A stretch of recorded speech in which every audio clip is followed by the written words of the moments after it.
this. I'll do this in the morning. And I don't have any inside information. The lady that did it, she got in there.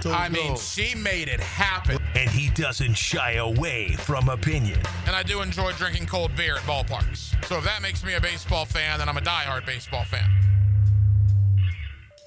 It's Hacker After Dark on 1010XL.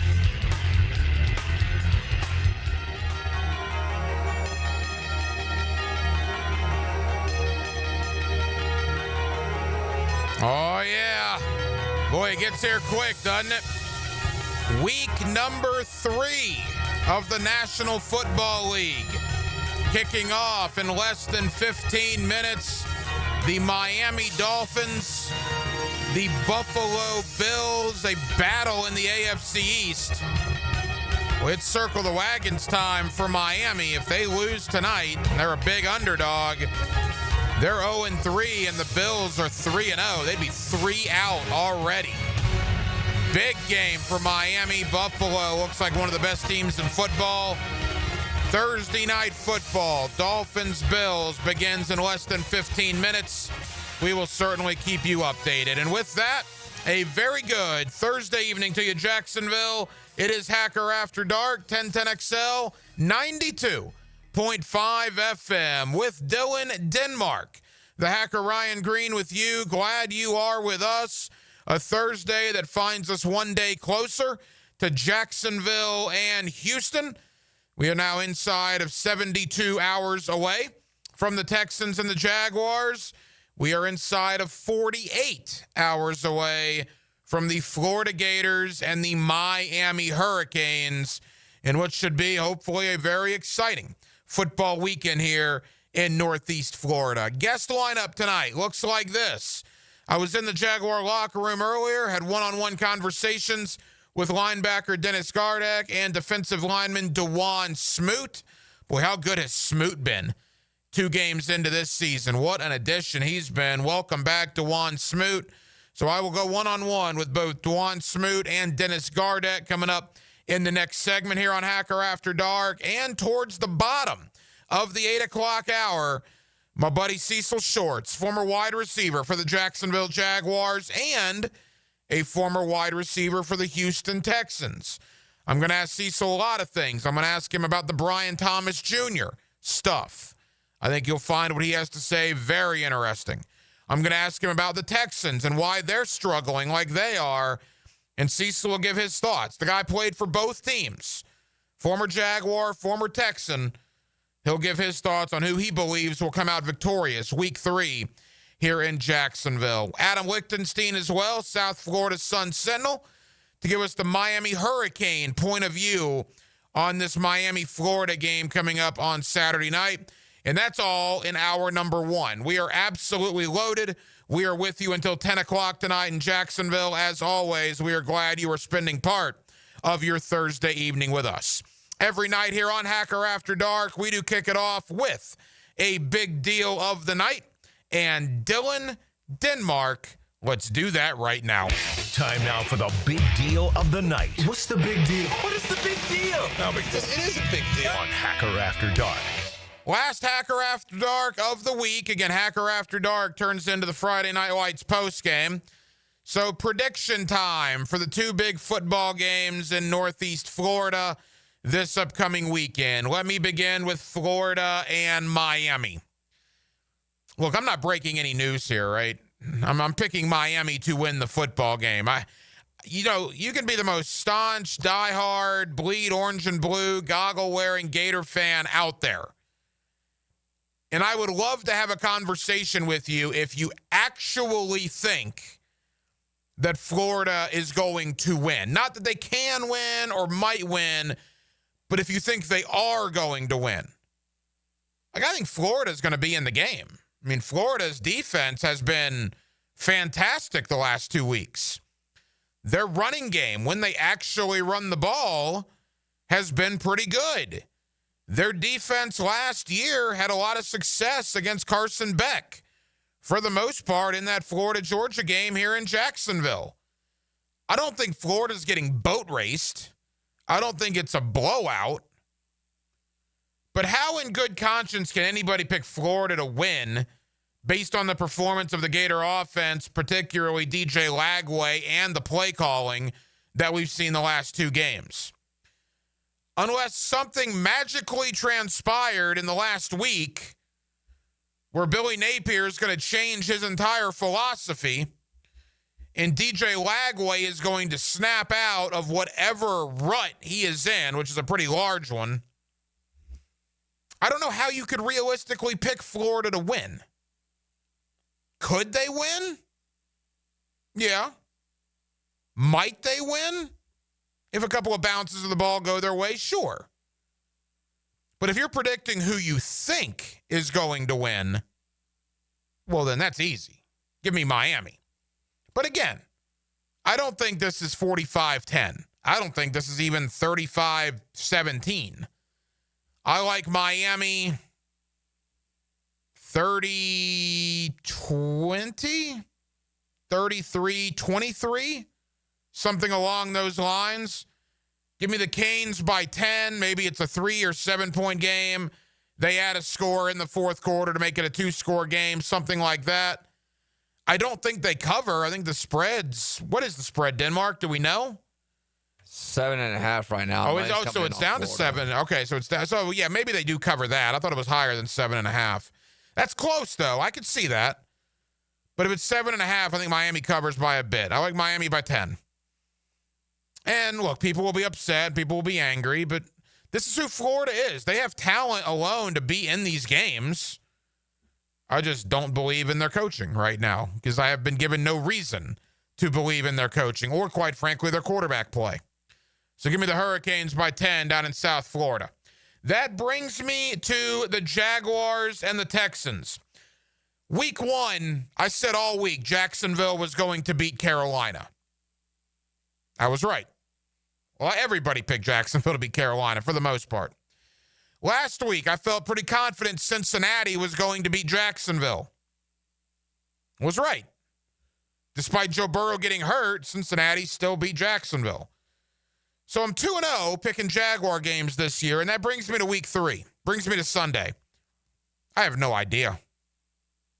I have absolutely no idea. You got a desperate Texan team that does not want to start 0-3. They're getting some of their weapons back with Christian Kirk and Braxton Berrios coming off a devastating loss. You got Jacksonville coming off a devastating loss in the throwback uniforms, back at home. All the questions about Brian Thomas Jr., Azeez Al-Shaair returning to town after the blatant dirty hit last year, the fact that the Texans have won 9 of the last 10 meetings here in Jacksonville. I could close my eyes and I could envision a world where Houston gets it done. I could also very easily envision a world where Jacksonville gets it done. So my quandary is, which way do I go? I was right about the Jags in week 1. Sadly, I was right about the Jags in week 2. Trying to stay perfect, man. These are tough decisions. You know, if this game were played in Houston, I would take the Texans, absolutely no doubt about it. But this game is not played in Houston. This game is played at Everbank Stadium here in Jacksonville.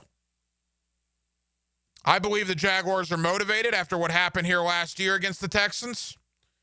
I believe the Jaguars have heard a lot about the streak Houston has in winning here. I believe this Texan team is not near as good as people made them out to be, particularly on the offensive side of the ball. Now, I would have loved Houston to beat Tampa because since Houston's 0-2, I do think it is desperation time for the Texans. They're going to throw the kitchen sink at Jacksonville because they need to win this game. So I would feel a lot better about this pick had Houston been entering this game 1-1. Having said all that, I'm not near as confident as I was in either week 1 or week 2, but I'm making the pick. Give me Jacksonville by a field goal. Give me Jacksonville 29, Houston 26. Maybe a Cam Little game-winning 51-yarder at the buzzer. I think it is going to be super close. It is going to be nail-biting time in the fourth quarter. But I think when all is said and done, Jacksonville finds a way to get it done. Give me the Jags by a field goal to go to 2-1 on the year and to end the Texans' winning streak here in Jacksonville, Florida. We'll go inside the Jaguar locker room. Dewan Smoot, Dennis Gardeck, my one-on-one conversations with them are coming up. First and foremost, Denmark, before we get there, it's my understanding on a Thursday night here on Hacker After Dark that we have a little something to give away to the hardworking men and women of Northeast Florida. I got soccer tickets for the game tomorrow, Sporting Jags versus Kansas City at Hodges Stadium at 7:30. And they have dollar beers. So if you want to go, call me at 641-1010. Sporting Jags, Hodges Stadium. If you want tickets, was it a 4-pack, 2-pack? 4-pack. 4-pack, family 4-pack, Hodges Stadium, Sporting Jags, dollar beers. You kidding me? Be a festive time. Be caller number 4 right now, 641-1010, and Dylan Denmark will hook you up with those tickets for Sporting Jags. Going inside the Jaguar locker room next on a Thursday night, it's Hacker After Dark. He used to lay the lumber on the field. No, I'm not a quarterback, but I like eating quarterbacks for breakfast. Now he lays his opinions on Jaguars Today. Tom McManus. Fridays on 1010XL. Opened by Renewal by Anderson Custom Windows and Doors. Budweiser reminds us to drink wiser, like hydrating between beers. It keeps the fun going longer, and it's a commitment to responsibility. Remember, good times are ahead, so no need to overdo it. Know when to say when, and always designate a driver. Bueller. Stay cooler with Bueller. Hey, Jason, thanks for coming over so quick. Sure thing, pal. What's the big... Whoa! See, I told you there was a smell. Yeah, it smells like... Exactly, or a dead one more like it. You need some fresh air in here. Well, this is the problem, Jason. I've kept everything sealed up tight all summer long so I don't lose all my nice cool air. Now all the dog smells and cooking smells and home gymnasium man cave smells are all building up and I can barely... Dude, where are the Bueller sunglasses I gave you? Oh, I don't know. They must be in my other... Put on my emergency pair. Whoa. Bueller Air and Plumbing can install an air purification add-on to your existing air conditioner. Clean the air of dust and pollen and funky smells while you cool. So I can keep all the cool air I saved up? And your place won't smell like a dead... Stay cooler with Bueller. Visit BuellerAir.com. This Day in Sports History is brought to you by Southeast Orthopedic Specialists. On September 18, 2004, Maurice Jones-Drew of UCLA rushes for a school record 322 yards and 5 touchdowns in the Bruins' victory over Washington. Here's your 1010XL community calendar of local events and nonprofit groups helping people here at home. Tee off for a cause. Join Junior Achievement of North Florida for the Golf Classic September 29th at San Jose Country Club. Help support financial literacy for local students. Find out how at janfl.org. Laugh to defeat prostate cancer at the Comedy and Cocktails Awareness event featuring music, food, drinks, and of course comedy. October 2nd at the Jesse Ball DuPont Center.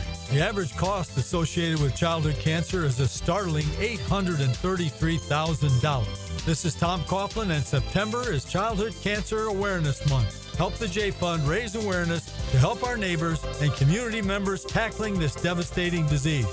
Visit tcjfund.org/September for more information.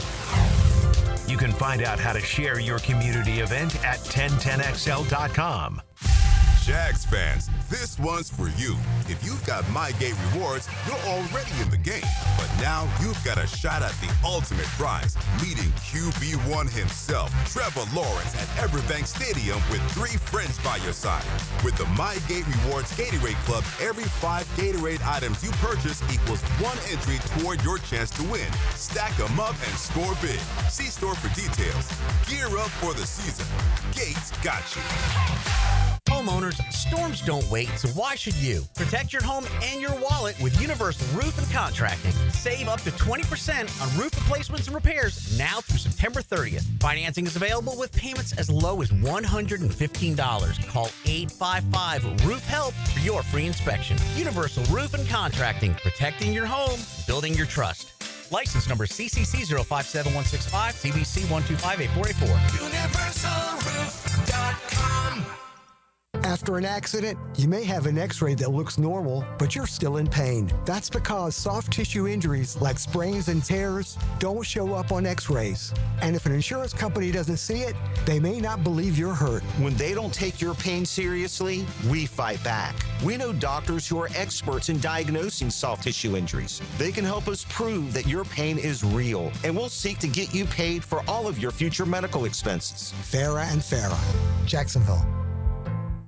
Blue here for the Blue Crab House, located right off of San Jose. It's on Jewington Creek Road. They've been around since 1996. Indoor-outdoor dining. Also, takeout is available at the Blue Crab House. Open 4:30 to 9, Tuesday through Saturday. Sunday, noon until 9. Remember, Tuesday, $2 margaritas. Wednesday, $1 oyster night. How about the blue crabs? How about my personal favorite, the Canadian snow crabs? Whatever it is that you fancy, you get it right there. The Blue Crab House. 1010XL, presented by Farah and Farah, exclusive injury law firm of the Jacksonville Jaguars. Focused, fueled, fearless, Farah. Hacker After Dark on 1010XL. Yes, it is. Week 3 of the NFL has kicked off. Buffalo and Miami. We will keep you updated. The game is up in Orchard Park, New York. The Jaguars and the Houston Texans, Sunday at 1 o'clock. Of course, you'll hear that game right here on 1010XL. Boy, a former Buffalo Bill, right? He played, the last year and a half with them. Happy he's back in Jacksonville, though, and that's DeJuan Smoot. What an impact he has already made early on, 2 games in. Already a quarterback sack, already applying pressure, got some tackles for loss as well. Earlier on, I had the opportunity in the Jaguar locker room at the Miller Electric Center to preview the Jaguars and the Texans with defensive lineman DeJuan Smoot. Inside the Jaguar locker room, Jaguars getting ready for the Houston Texans on Sunday. Of course, you'll hear the game right here on 1010XL. We got Jaguar defensive lineman DeJuan Smoot with us here. DeJuan, how'd practice go today? It went well. The intensity was definitely higher. You know, coming off a loss like that, we know that we kind of beat ourselves. We were very cued into every single thing that we did, all the techniques, you know, all the checks. Just make sure we're communicating and, you know, doing everything that we can so that doesn't happen again. As a veteran on this team, is that the message you give the young guys? You don't want last week's loss to affect you moving down the road. How tough is it to get over a loss like that? I mean, it's pretty easy, actually, because you know you have so much good things and there's so little bad things, you know, and it's things that we easily can control. So, I mean, just telling everybody, just don't let it snowball, you know. Don't let a loss like that just snowball into the next, because we had a lot of great things we put on tape. So we just got to focus on those good things and minimize the small bad things. Texans week obviously gets ramped up in the AFC South. What's the thought on Houston coming in? What have you seen from them on film? I'm ready to get back to the AFC South. That's all I got to say. It's been a while, but I mean they're Houston. You know, at the end of the day, they're gonna try to come down here. They're gonna try to run. They're gonna try and punch in the mouth, and they're gonna try and make it a physical game. You know, great thing about this team, we're physical as well too. So we're ready to meet the challenge. Our first goal obviously is stop the run, to stop Nick Chubb. They got him now. So I mean, we know he's a downhill runner. You can't arm tackle him. So we just got to swarm to the ball, you know, and then put him in a one-dimensional situation, and then go get Stroud. I mean, obviously you were not here last year, but you played in a lot of these games with Houston. They've got a pretty long winning streak here in Jacksonville. Can you put your finger on that as to why they've had so much success down here? I can't necessarily put my finger on it. You know, it's just, you know, sometimes the team just got the better. That's all it is. It's a new year. It's a new regime. So we'll see what happens. You know, finally, a lot of fans going to be out there. A lot of fans don't like Houston. It's going to be probably a raucous crowd on Sunday. What's your message to the Jaguar fan base coming out here? That's exactly what we need. Come out here with, you know, with the hate in your heart, exactly how you feeling, and hey, come cheer on the Jags. DeJuan, best of luck. We'll be watching. Yes, sir. Thank you. Thank you, buddy. Appreciate it. There you go, DeJuan Smoot in the Jaguar locker room. Love that. I mean, he said, look, I'm ready to get back in the AFC South. I'm ready to see Houston. That's the message I heard from a lot of guys this week. They know about the streak, right? Because guys like me ask them about it, and they hear about it, I'm sure, inside the Miller Electric Center. They obviously know who's coming to town, and Azeez Al-Shaair from what happened a year ago. But they're getting tired of being asked about that stuff. And hopefully they can take that aggression and channel it and put it towards a victory on Sunday. A victory that would severely hurt the Texans. Again, Houston's 0-2. It's worth repeating that in the last 35 years of the National Football League, only 4 teams that have started 0-3 have made the playoffs. Houston would be in a lot of trouble if Jacksonville gets it done on Sunday. It's a big game in the AFC South. Let's talk to another Jaguar defensive player, another veteran on this football team, Dennis Gardeck, who I think has looked pretty good 2 weeks in. The free agent from Arizona is healthy now. Earlier on in the Jaguar locker room, I went one-on-one with Dennis Gardeck. All right, inside the Jaguar locker room, Jaguars getting ready for the Houston Texans. Of course, you'll hear the game right here on 1010XL Sunday. We got Jaguar linebacker Dennis Gardeck with us. Dennis, how we doing? Doing well. How'd practice go out there today getting ready for Houston? It was exciting to be back out there on the grass. A lot of communication happening. Attention to detail was on point. Focus, intensity was all there. Great start to our week. Obviously disappointing on Sunday, but there were so many good things that happened. When you guys watched the film, what did you notice? What were your biggest takeaways moving forward now into Houston? Yeah. It was promising in the sense of, like, when we do it right, it looks fantastic, and there's really no answers offensively. And then just finding the ways to tighten up, to be on the screws, to detail things out, have great communication, and then execute, and then we'll expect the same results moving forward. As a veteran leader in this locker room, how do you let something like that not snowball? What's the message you've been giving to the younger guys? For me, it's always don't ride the roller coaster. Wins and losses come and go, but it's about stacking days, consistency, and we're continuing to build and grow as a defense. So we need to just continue to learn and grow and correct the things that we have to, and move forward, regardless of wins and losses, because sometimes the wins almost cover things up and make it sound like it's going great, but it's always in the details, wins or losses. So continuing to be on the screws and build throughout a season. Nobody's made a Super Bowl off week 2. I know you get into the division this week. How much do things get ramped up with a division rival coming into your house? Absolutely. Division games count for double. Excited to, kind of get my feet wet in some of the rivalries and everything going on. So excited for Sunday for sure. As we begin to wrap up, Dennis, C.J. Stroud, what challenges does he pose on Sunday?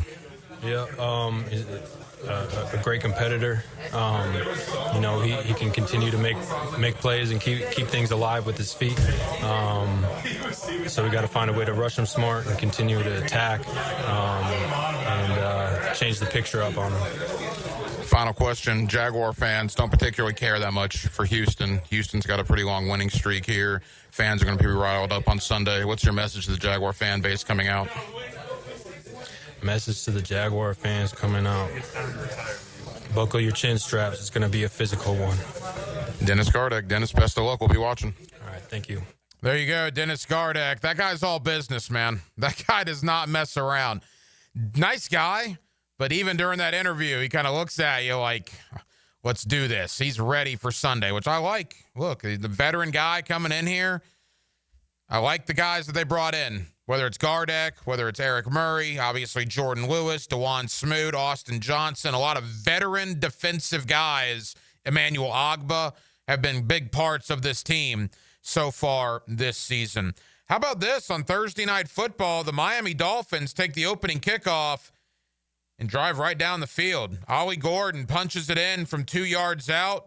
Miami 7, Buffalo nothing. Miami was a double-digit underdog. It's early. We're still not even midway through the first quarter, but the Dolphins on the board first, 7-0. They lead Buffalo, and we will keep you updated. More on the Jaguars and the Texans. Let's talk to a man that has a unique perspective about this game. Former Jaguar. He joins me every week during the football season. Cecil Shorts, good friend of mine. He's also a former Houston Texan that now lives out there in Houston. It's the Cecil Shorts Bowl on Sunday. The team that drafted him versus the team that he basically settled down with. What does he think going to happen between the Jaguars and the Texans on Sunday? My buddy Cecil Shorts next right here on Hacker After Dark. What two vegetables are combined in making succotash? When you file a claim with Southern Oak Insurance, we schedule one of our trusted vendors to work directly with you, which means a faster claim resolution. Find out more at southernoak.com. Our family protecting yours. Southern Oak Insurance. In order to make succotash, you'll need dry corn and dry beans. Suffering succotash was made famous by Sylvester the Cat. Southern Oak Insurance. Our family protecting yours. Rick Ballou for Coy Dental. That's right, Carlson Dental is now Coy Dental. Dr. Lee has been practicing there for 9 years, has purchased the company. The Coy Dental team still has the same great dentists and staff. And remember, if you get nervous visiting a dentist, don't. There's never a problem at Coy Dental. With light sedation for cleaning and deep sedation for all your restorative needs. Coy Dental, located in Bartram Park. If you're 55 or older and into that whole saving money thing, T-Mobile has an exclusive phone and internet bundle just for you. Right now, get 2 unlimited phone lines plus 5G home internet for just $30 each per month with autopay, plus taxes and fees. And with 5G home internet, setup is easy with just 1 cord and no technician needed, which is great if you're also into that whole keeping it simple thing. Switch now and experience the best mobile network in the U.S. Visit your local store to start saving. T-Mobile, it's better over here. Based on analysis by Ookla Speed Test Intelligence data Q4 2024 to Q1 2025. Ookla trademarks used under license. Unlimited on our network. Customers on voice plan may notice speeds lower than other customers and further reduction if using more than 50 gigs a month due to data prioritization. Video streams and SD on this plan. Home internet pricing after $20 a monthly bill credit plus $5 per line without autopay. Debit or bank account required. See 5G device coverage and access details at T-Mobile.com. Prosser here again for Chad and Sandy, the local real estate experts you can trust. You might think you have a struggle ahead, but Chad and Sandy always have a solution, and ultimately it ends in a success story. Jacksonville area homes are selling, but getting the right price requires aggressive marketing and proven systems. Hiring the experts who know how to create demand is crucial. You need Chad and Sandy Newman. Need to sell now? Chad and Sandy have instant offers. Fast, easy, stress-free. But, man, they deliver with the promises. The local real estate experts you can trust. Chad and Sandy guarantee your home sold at an agreed-upon price and deadline, or they will buy it. No required costly repairs. Pick your move date. No long-term contracts. You can cancel at any time. Oh, and the proof is out there. Tom and Nicole in Mandarin. I got a new job in Louisiana. We found a new home. Now we'd have to sell fast to avoid paying 2 mortgages. Chad and Sandy did it. Use them today. ChadandSandy.com. That's ChadandSandy.com. For the first time ever, Beards Diamonds brings you names like Rolex, Cartier, Van Cleef, and Tiffany. And Hicken Here. It's happening this week, Thursday through Sunday, a 4-day premium estate jewelry event. Have you heard about it? Spectacular buying opportunity. Ready to own the Rolex of your dreams? Beards buyers have scoured the country, handpicking high-quality pre-owned Rolex watches. All the hard-to-find models. Submariners, Datejust, Sky Dwellers, Yacht Masters. Over 100 pristine Rolex timepieces to choose from. Plus, showcases filled with Tiffany rings, Cartier necklaces, Van Cleef pendants, exquisite rare gemstone pieces. It's the finest estate jewelry in the world. And for this special event, Beards is selling loose diamonds at unheard of prices. 1 all the way to 10 carats. Dazzling rare diamonds marked down to rock bottom. So many amazing prices of jewelry all in one place. Killer prices. Don't miss this unprecedented event. The finest names Thursday through Sunday. Beards Diamonds, your local jeweler for more than 4 decades at the St. John's Town Center. 1010XL, presented by Farah and Farah, exclusive injury law firm of the Jacksonville Jaguars. Still, present, ready. Farah doesn't flinch. Now, another great guest on the Checkmate Coatings phone line. Hello. Your floor's missing piece. Back here on 1010XL and 92.5 FM in the city of Jacksonville. We are glad you are with us. The Jaguars and the Texans. Sunday at 1 o'clock. Of course, you'll hear the game right here on 1010XL. Let's talk to a man that played for both Jacksonville and Houston. We commonly refer to this week around here as the Cecil Shorts Bowl. My buddy Cecil Shorts, former wide receiver for both Jacksonville and Houston, always kind enough to join us here on Hacker After Dark. Cecil, how are you, pal? I'm well, man. How about yourself? Cecil, we're good. Thank you for the time. All right, there's a lot to get into with you, so let's just dive right in. You were a wide receiver in the National Football League for 7 years. 4 of those years in Jacksonville, a couple in Houston. So we're going to get into both teams. And first and foremost, let's talk about Brian Thomas Jr. What was a bad performance, quite frankly, on Sunday in Cincinnati. It's gotten a lot of attention this week. Cecil, as a former NFL wide receiver, what did you make of that situation? It seems like, well, I guess it was on the injury report yesterday, if I'm not mistaken, with the wrist injury. So that maybe that had a little bit to do with it. But for me, it's mental. It's a straight mental game. Seeing how he reacted when the ball was in the air, seeing how he struggled with holding on to the ball. I mean, just the basic details that as a rookie at LSU, you did not see him do. You didn't see any problem with this last year. Didn't see any problem with this at LSU. That's why he went to the first round, went in the first round. But yesterday, I think the game before, he's not himself. And I think he's trying to force issues. I think he's not feeling threatened, but he feels the pressure of being the number one guy. I just think it's mentally in his head. That's all it is. And it's something he can bounce back from, and good players can bounce back from this. But I truly believe a lot of this is in his head, and it was sad to see because this stuff that it's plays that he can make. It's plays that he's used to doing. It's plays that we've seen him do, right? But I also wonder, too, what kind of routes, I wonder the route different, like the different type of routes he's running with Cohen, is it that much of a difference than last year when he had to play with Doug Peterson? Last year, it seemed like it was more deeper routes, more outside routes. And I guess it's only 2 games in, right? And this year, it's like it's a little bit more of a over-the-middle type scheme. Like he's over the middle a little bit more. He's more in traffic a little bit often. So I wonder if that's anything to do with it as well. But this is something he has to learn to fight through and bounce back from, and all eyes will be on him come week 3. Because now I think week 1 he had, 1 catch against Carolina for like 11 yards, something like that. Mm-hmm. And then week 2, 12 targets, only 4 catches, and some bad drops and some questionable, did he really want to go after that ball type situations, right? So all eyes are going to be on him week 3 against Derek Stingley, against a Kamari Lassiter, against a defense that's very aggressive, against a defense that's going to hit you. Obviously, I think the first time the Texans saw Jacksonville last year was the incident with, or maybe the second time, the incident with Trevor Lawrence. So you know they're going to come physical. They're going to come ready to play. For Brian Thomas, it's going to be a mental game. Just do what you've been doing for years. Don't worry about nothing else. Do what you've been doing for years, and I think he'll be okay. Former Jaguar and Texan wide receiver Cecil Shorts. Cecil, quickly, because I want to move on to other topics, but you piqued my interest. Brian Thomas was fantastic last year. And if you think that it's mental this year, how does something like that happen? And does the arrival of Travis Hunter have anything to do with it? Personally, just outside looking in, when you watch different clips and different highlights of how Travis is, and you see Brian Thomas, and maybe I'm reading too much into it, it seemed like, all right, they're kind of polar opposites, right? Nothing wrong with that.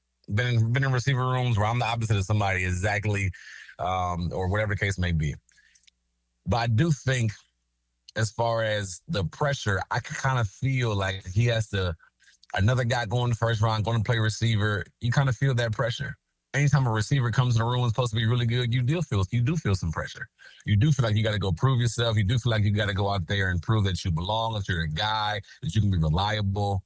And for a coach, Coach Cohen, for a quarterback and Trevor, who actually thought played decent yesterday, you have to do what he does well. So early on, which they started off, honestly, they started off the game when he had a couple catches early on and made some plays, but continue to do that. Get him the ball early.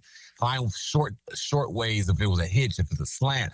Like last week, I thought he started off great. He caught a slant route early in the game. He caught like a stopping route on the left side on the second or first drive, first drive early in the game. But you got to continue to involve him early and often to help build that confidence, even if it's a screen. But get him the ball early and try to build that confidence back up, because it's a mental game. We watched this, honestly, on the other side of the ball. Jamar Chase went through this his rookie year, right? It was a lot of talk. Well, he drops the ball a lot. He drops the ball a lot. He drops the ball a lot. And he's one of the best receivers in the league. So it's definitely a mental type thing, and I think he'll be able to push through and get over it. Cecil, Monday night, the Texans, another one of your former teams, lost a heartbreaker to Tampa. They're 0-2 on the year, coming in here to Jacksonville. Probably a desperate football team. Look, defensively, they appear to be pretty solid. Offensively, it has been problems. And I think we knew this, right? We talked about the offensive line the entire offseason. They're just not very good, and C.J. Stroud is getting hit pretty consistently. I tell you what, though, it's not just the offensive line. it's times where CJ has not gotten the ball out. It's times where CJ looks like he's overthinking, right? It's times where CJ looks like he's not sure what to do with the ball. There's guys running open. There's guys he's missing. There's times exactly where the offensive line are missing their blocks, but it's not just the offensive line. Personally, I think the offensive line is not doing that bad. They're better than what they were in the past. I think it's more on CJ than a lot of people are realizing. He has to get rid of the football. He has to know where he wants to go, get rid of the ball, put it in the right space. And it's going to be interesting because this defensive line did a good job getting pressure on Joe Burrow and Browning and the Cincinnati Bengals last week. That front seven did a heck of a job, I thought. Eric Armstead and other guys, they were getting after it. So if they do that same thing this week, finding ways to get pressure. And one thing about CJ, he has more control of the offensive line. So when he comes to the line of scrimmage, he can control the protection. He can slide it left. He can slide it right. He control the hot routes. He can switch to plays. So he has more control with the new offense coordinator this year, but that's still new to him. So if Jacksonville can come to the line of scrimmage and cause some confusion, similar to what Tampa Bay did, then Jacksonville can be in really good position. Final moments with former Jaguar and Texan wide receiver Cecil Short. Cecil, you mentioned Azeez Al-Shaair last year and that whole situation with Trevor Lawrence. I was in the Jaguar locker room yesterday, and, you know, publicly they're saying all the right things, but I was talking to a couple guys on defense, and they basically said, yeah, I mean, we haven't forgotten about it, no question. I mean, how much do the Jaguars, particularly the guys that were here last year, how much do they have to keep their emotions in check on Sunday when they see Al-Shaair for the first time? It's definitely going to be a thing. You can say what you want in the media. If I'm playing for Jacksonville, I know exactly who he is, where he is at all times, right? And that's something that you're going to, as Coach Cohen's going to have to do, is really, like you mentioned, have these guys, hey, keep the main thing the main thing. I know you want to go out there and play well. I know you want to protect your guy. Don't let, because it's going to be, that's how Azeez plays. So it may be a close call again, right? They have to control their emotions. They have to be able to not put that in the past, but not let that be the forefront of what's going on. You're there to win the football game. They're coming to town, and they're you have to be focused on beating Houston, not trying to beat Azeez as much as possible. As the game goes and you get a clean shot on him, go for it. But do not make the main thing about him. Keep the main thing, and that's about the game. So that's going to be a huge point, I think, for Cohen going into it. I'm also going to say this, and you didn't ask this, but I'm going to talk about it. I think Travis needs to play one side of the ball. Mm-hmm. I just personally do. And it's only week 2. I don't want to overreact, but I'm watching some of his routes and me being wide receiver. I'm like, these routes aren't that good. Right, he's not really necessarily creating separation like we need him to. He's not creating separation like we want him to. Then on the other side of the ball, it's like if he had more work, he can understand certain situations on why I need to contain outside as a corner, like why I need to, or just better technique and off man or press or whatever the case may be. I just feel like he should focus, and it's early. I don't want to overreact, but I truly feel like he should be primarily on one side of the ball and then the sprinkling on the other. That's my humble opinion. Where would you put him? Which side of the ball? You know what? With the emergence of Parker Washington and De'Ami Brown playing extremely well, I would focus that corner. Mm-hmm. I truly would. You know, I think last week I'm looking at Tyson Campbell, and again, Jamar Chase is one of the best in the league. I mean, 14 catches on 16 targets is crazy. It's crazy. He's really good. But at the same time, there's so many good receivers out there. I would want to have, you got Tyson, who's pretty good, but I want another solid, could be a potential shutdown corner on the other side of the ball. And I think I'll focus him primarily on defense. See, so as we wrap up, this is an interesting game on Sunday, man. There are so many subplots. You got the Azeez Al-Shaair situation. You got both teams coming off, quite frankly, devastating losses. The Jaguars lost with 18 seconds to go. Houston said, hold my beer. They lost with 6 seconds to go on Monday night. Jaguars are 1-1. Houston has come in here and beat Jacksonville 6 times in a row in Jacksonville and have won 9 out of the last 10, which is certainly a conversation.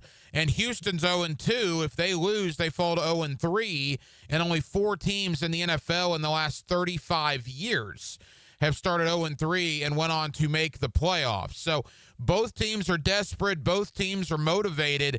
It's going to be really interesting on Sunday.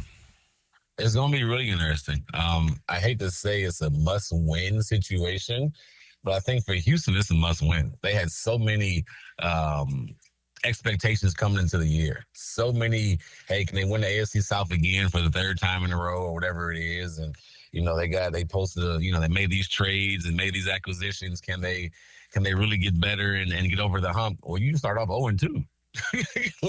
And people are not talking about it, but Indiana Jones over in Indianapolis, he's playing pretty good, RG. they are 2-0 right now. And they get Tennessee on Sunday. They could be 3-0 very quickly on Sunday. 3-0 with a division win. So both teams have to stay in the race. You don't want to get out. You don't want to be put out or fall behind too early, right? Jacksonville wins, they're 2-1. You're in great position moving forward. You're in really good position. Build some confidence. You got a division win. Boom. For Houston, you go 0-3. I mean, the stats speak for itself. You just named the stats. And that's a division loss. So this is a huge game. This is a must-win, I think, for both teams. It's a confidence booster for both teams, so it should be really interesting on Sunday. Always a weird week for you, the team that drafted you against the team that – well, you've relocated out there. I mean, you're a part of the Houston community. So who do you think wins between the Jaguars and the Texans? You know what? Right now, I probably would pick the Jags to win in a close game. I'm not convinced that the Texans offense is going to do anything special. They're struggling really bad right now. So it'll be hard for me to pick the Texans to win. I think their defense is playing really good, and the defense will keep them in the game. So I think it'll be a close game. But with the offense inability to score, their inability to be consistent, and with CJ struggles right now, I'll have to give the nod to Jacksonville. Former Jaguar, former Texan, my buddy wide receiver, Cecil Short. Cecil, I know you're busy. Thank you so much for the time. Let's have a good game on Sunday, and we'll talk soon, pal. Sounds good, RG. There you go, Cecil Shorts. You get him every week here on Hacker After Dark. Again, weird week for Cecil, the team that drafted him against the team that he now lives in that city, and he played for Houston for a couple of years.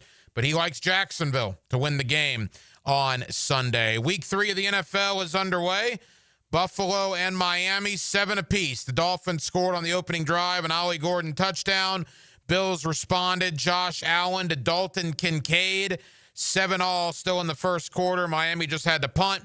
Buffalo is coming out for their second offensive series in a 7-7 ball game. We are inside of 48 hours away from the Hurricanes and the Gators. You will hear Florida and Miami, 7:30 Saturday night, right here on 1010XL. We've talked about the Florida side of this all week. What about the Miami side of this? One of our guys in South Florida is Adam Lichtenstein of the South Florida Sun-Sentinel. Let's talk Mario Cristobal. Let's talk Carson Beck. Do they smell blood in the water? Let's talk Miami Hurricanes heading into Saturday night. Adam Lichtenstein of the Sun-Sentinel next, right here on Hacker After Dark. 1010XL brings you the orange and blue. Touchdown, Gators! Can the Gators tame the Hurricanes and turn the tables in Coral Gables? Got a hole, and there he goes. Kickoff at 7:30 on Jacksonville's home of Florida Gators football.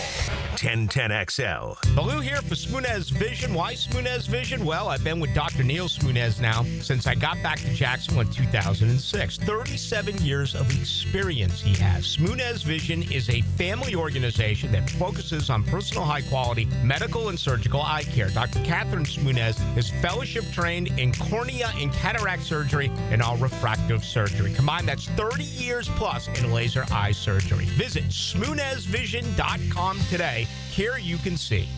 Get down to the bank Sunday, September 21st, as your Jaguars face off with division rivals, the Houston Texans.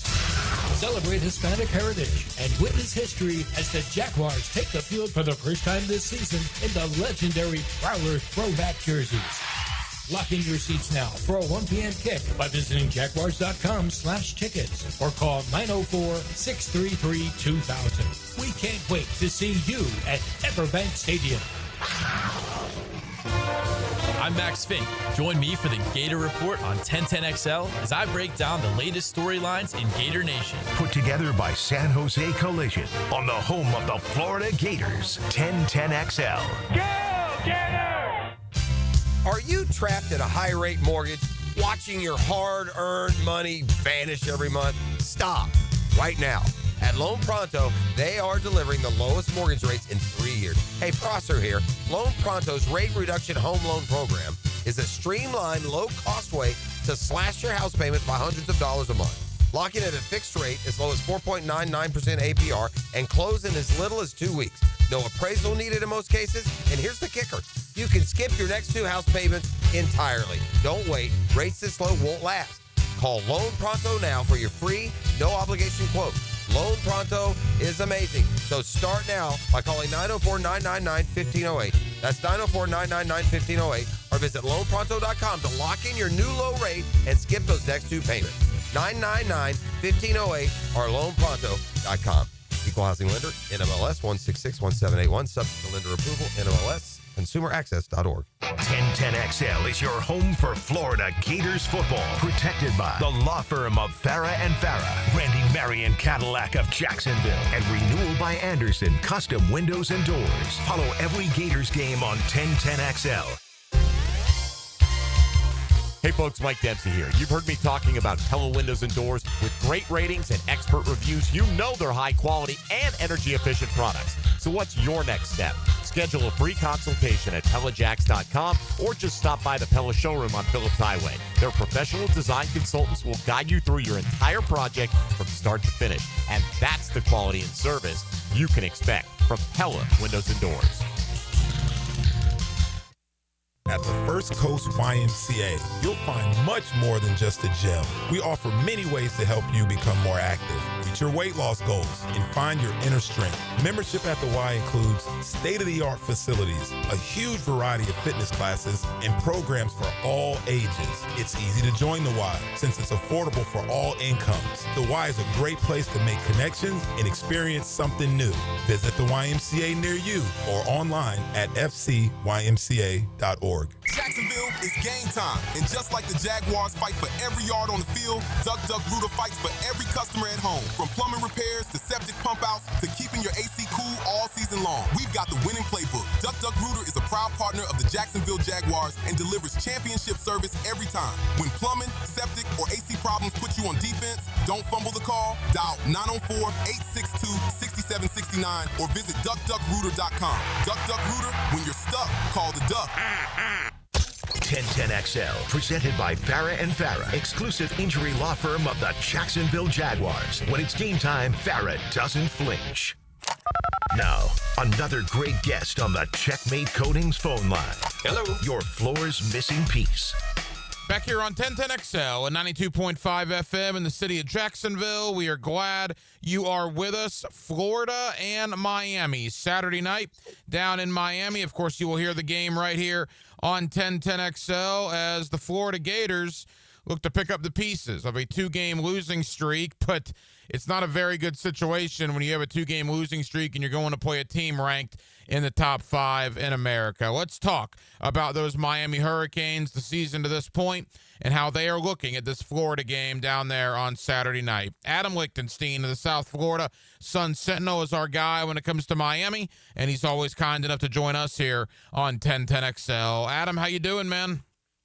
I'm doing pretty well. It's an exciting week down here. College game day is coming down. The ACC pregame show is coming down. It's going to be a fun one. Yeah, I imagine it's going to be fun if you're a Miami fan. I don't know how fun it'll be for the Gator Nation making the trip down there. First and foremost, 3-0 for Miami. That thriller against Notre Dame, destroying South Florida last week, a South Florida team that just beat the Gators the week prior. I mean, obviously, Cristobal and the staff down there have to be pretty pleased right now.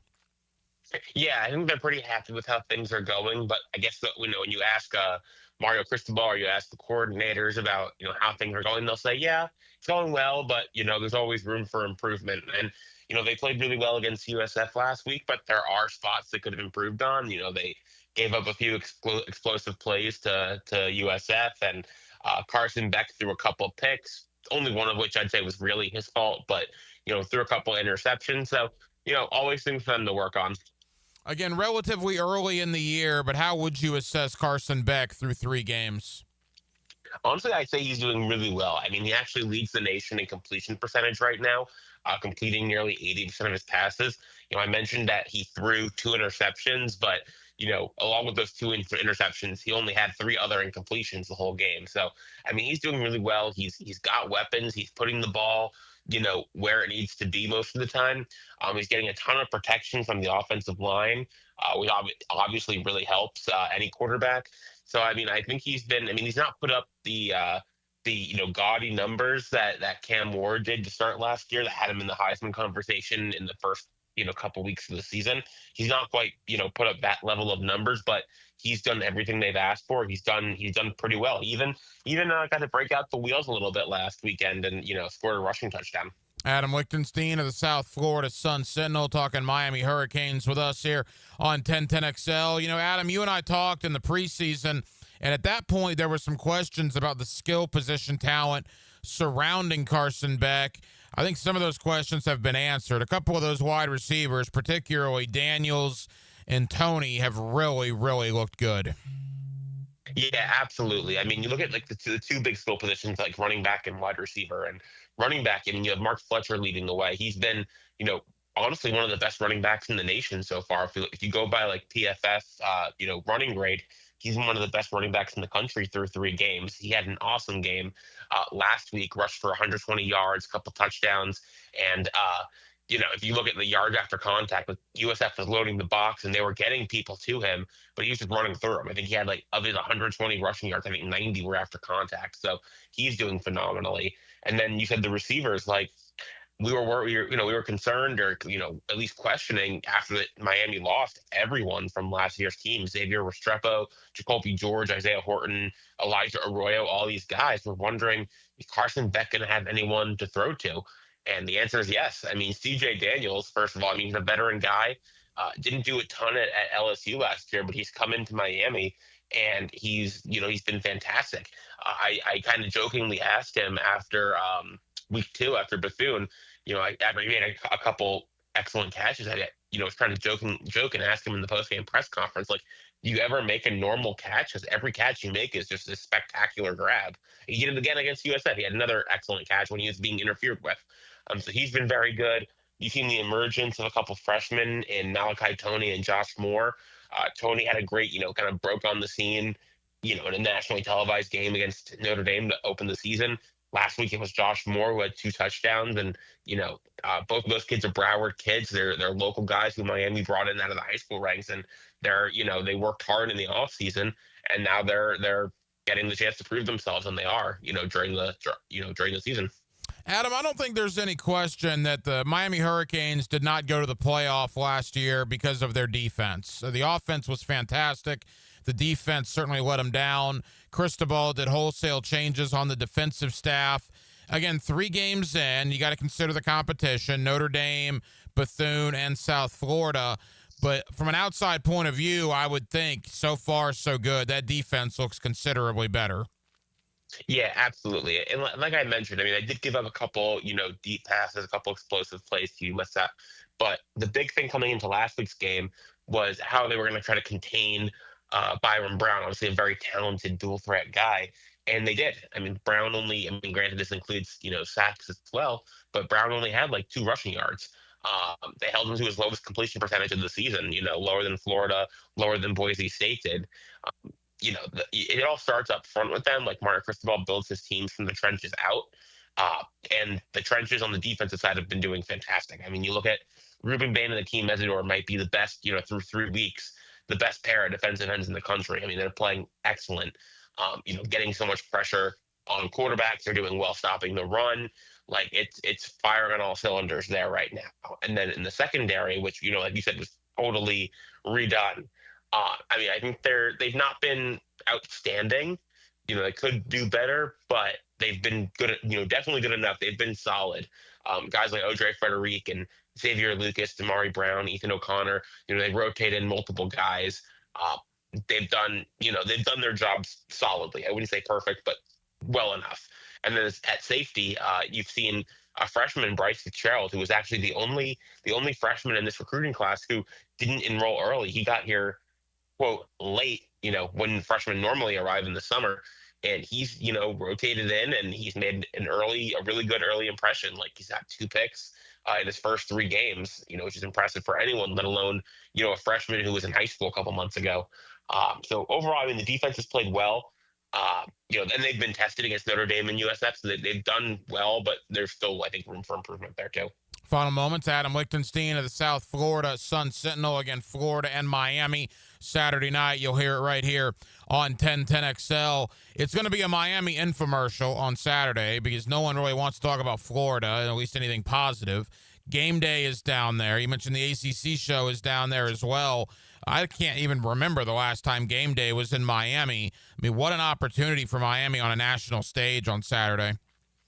Yeah, I can actually tell you because I looked it up. The last time College Game Day came down to South Florida for a Miami game was in September 2020 when Miami played FSU and they were both ranked. So it's been a little while. It's been 5 years, which kind of goes to show you just, where this program was in terms of like national relevance.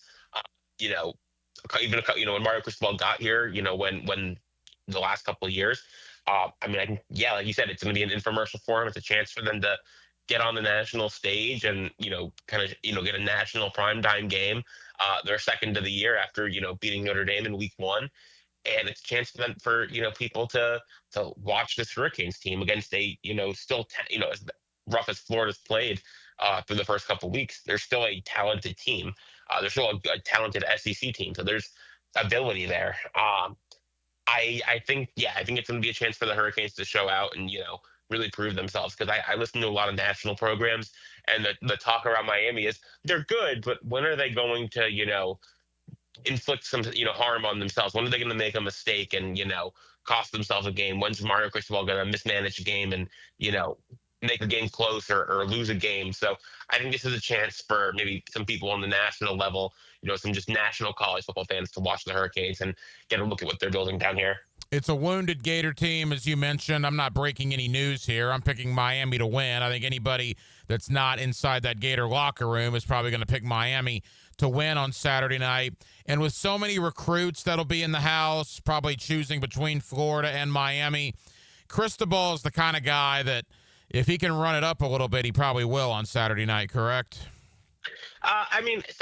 Sometimes, yes, he will. I think he did that a little bit against USF because I think he was annoyed at USF, trying to simulate snap counts and stuff on defense.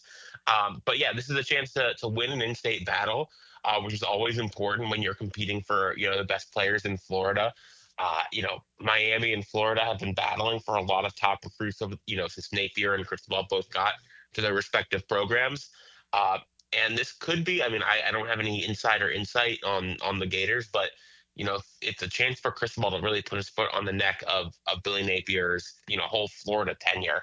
I think Billy Napier's probably, it seems like just from the outside that he's really, really on the ropes there, after losing to USF and losing to LSU and things not going the way people expected. Another, a second straight huge loss to Miami would be a really difficult, circumstance for, I think, Billy Napier to recover from. And some Gator fans probably hope that Cristobal does that on Saturday to usher Napier out and to see who the next guy in will be at the University of Florida. Again, Gators and the Hurricanes Saturday night. You'll hear it here on 1010XL. Kickoff at 7:30. Adam Lichtenstein of the South Florida Sun-Sentinel. Adam, tell the Gator fans up here and certainly the Hurricanes up here in Northeast Florida where they can find your work and what you'll have coming out as game day approaches. Yeah, you can find me on Twitter at AB Lichtenstein. You can find me on Blue Sky at Adam Lichtenstein. You can follow everything I write at sunsentinel.com. And yeah, it's going to have a ton of coverage this week. My plan is to be out at game day bright and early Saturday morning. So I'm going to be out and about.